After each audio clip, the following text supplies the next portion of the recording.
It is Sunday, August 25th of 2019, and I'm going on a trip down to Florida. I'll tell you why in just a minute, right here on Guy's Daily Drive. Woo, big bump.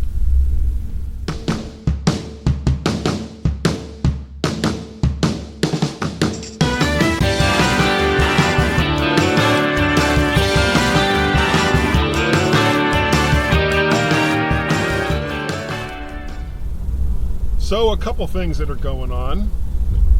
I've got the new rig set up. I don't know how well it's going to do. Basically, I've got like a small, relatively inexpensive shotgun microphone. I don't know if it's going to hold up as far as interior noise of the car. I guess I'll find out when I go to edit this. But that's not really what I'm here to talk about, even though this is kind of a cool setup, though. I'm going to Florida. Hadn't thought I was going to this year, and I didn't go last year. I did have the trip earlier this year down there with Tracy, but that was like combined with a bunch of other stuff, going to Dunn, North Carolina, and Charleston, and then to St. Augustine, and then finally we go to Orlando. And the only thing we really did in Orlando, besides seeing some relatives, was going to see the Orlando Apollos of the Alliance of American Football play. And then, of course, 2 weeks later, the whole league imploded on itself. So that was a thing. Anyway, I got a call from my brother Bill, who lives kind of close. It's Flagler, but the place that most people would know of down there that's close by is Daytona Beach. So let's just say it's Daytona Beach. So he lives in Daytona Beach, along with his son, and of course, son's wife and their kids, and brother Bill's wife, and they all live in this huge house. Though Bill and Daisy live in like a separate. This place that my nephew has is like set up. It is this tremendous house. It's like 10 bedrooms, 12 bathrooms, and he got it for like a silly price. And it's just gorgeous. But one of the things that the house came with was a separate pool house that also had a bedroom, full kitchen, and a living room. So he was like, Dad, why are you bothering with that house? Because Bill and his wife were living in a house it was relatively close to Cocoa Beach. So they sold that house and moved into the pool house of his son's big house. And it works out great for everybody, because now they get to see the grandkids more often. And, all the benefits that involve being close to your relatives. So, but that's neither here nor there. How I started this conversation. So, he called me and told me that Jeff, his son, had asked him for something on the computer, and he has a 13-inch MacBook Air. So he was busy, hunched over this 13-inch computer. My brother is like 80, 81, so he's, none of us are spring chickens anymore. So he's hunched over this computer trying to find this stuff, when Jeff was like, Dad, why don't you... God, the way some people drive. Why don't you just get a desktop computer?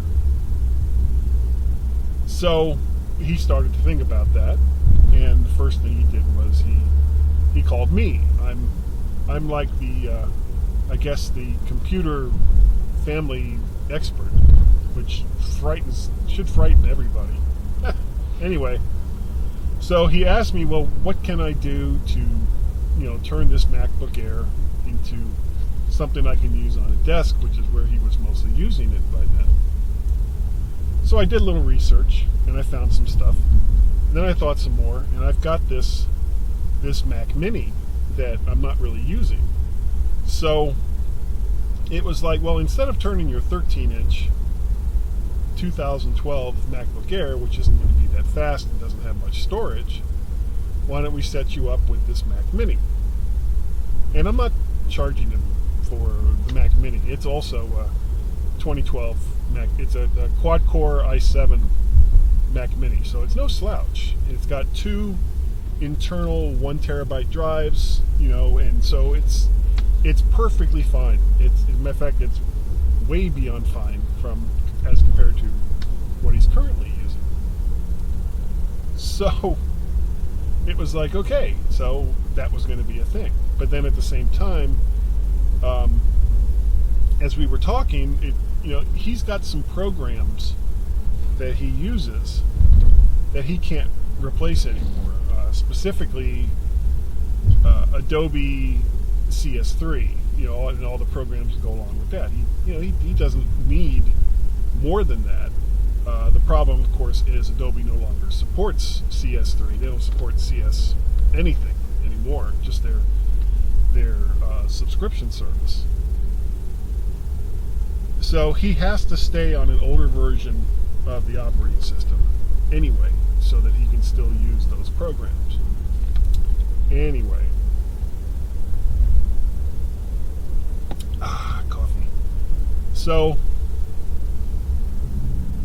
I'm going to be going down there on Thursday the 28th, and the reason why I know that is the 28th for a fact. Sorry, the 29th, Thursday the 29th, is because that is also my wedding anniversary, and I didn't realize that as I was setting all this up. It will be Tracy and my 27th wedding anniversary.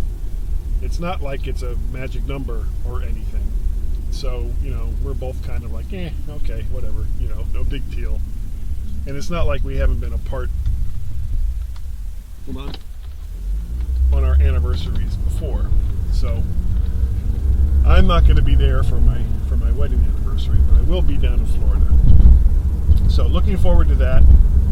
I'll get to see, of course, besides my brother and his son Jeff and his wife Carol and their kids. I'm also going to be getting together with his other son, William Thomas Searle III, who is, I think, about 3-4 years younger than me. And he's got surfboards. He's a big guy like me. So we're going to take on Sunday, whatever day that is, and get some surfing in. And then I'll be coming back on Tuesday. So that's what's going on with that. I'm really looking forward to it. I had no intention or hadn't really even thought about doing a Florida trip this summer for just for fun, with no agenda other than helping my brother. And I'll get to do some of the things that I like to do. Tracy doesn't really like the beach, so she doesn't care. Chances are I won't get a chance to go to any theme parks because it's just too much going on. And as much as I would love to go to a theme park, certainly not going to go by myself, and I don't know if anybody else down there would be interested in going like on a Saturday. Now, one potential fly in the ointment is there is a hurricane that is kind of going through the Caribbeans right now. I can't remember what the name of it is, but it's kind of threatening the Caribbeans. And depending on what track it takes, it could end up in the South Central Florida area while I'm down there. I'm hoping not, because that's just going to screw everything up. It almost makes me wish that I had taken maybe another day and rented a car and just drove down there and drove back, drive back. But because it's such a short trip, I really, didn't want to spend 9/10 of it in a car driving. So we'll see. Hopefully the weather will cooperate, and frankly, driving in hurricane conditions isn't going to be much better than flying in hurricane conditions, because the operative words there are hurricane conditions. We'll see. I didn't get any insurance on these flights, and now I'm kind of thinking maybe I should have done that. But it's too late for that. I still need to rent a car or arrange for a rental car, even though Bill has said that he would be more than willing to pick me up at the airport and lend me a car for the few times that I may need one. I just kind of like having a car that I can say, I'm going to go and do this, and just get in the car and go do that thing, instead of saying, is your car available? Can I use it for this? And have it for X amount of time. So that's why I'm also going to get a car. And because it's Labor Day weekend, I don't have to take time off from work for that Monday. And my flights will be about $100 cheaper, because instead of going Friday to Monday, I'm going Thursday to Tuesday. So the flights are less, which is a good thing. I like that. Anyway, that is going to about do it, I think. I don't know if I'm going to take the rig down to South Florida, or maybe I'll set up take the old rig with me and use that down there and keep this up here. A lot of it's going to depend on what the audio quality is like when I sit down to edit this. But I appreciate the fact that regardless of audio quality, you guys download and listen to Guy's Daily Drive, as well as Mac to the Future Go live cast that I do on Wednesday nights. And by the time you hear this, MyMac.com Podcast 767 should be out as well. So hooray, all kinds of stuff with me in it. Don't you love it? Don't you just love it? So if you would like to help support some of the various crazy things that I do, I have a Patreon page, patreon.com/MacParrot. I have a coffee page, ko-fi.com/MacParrot.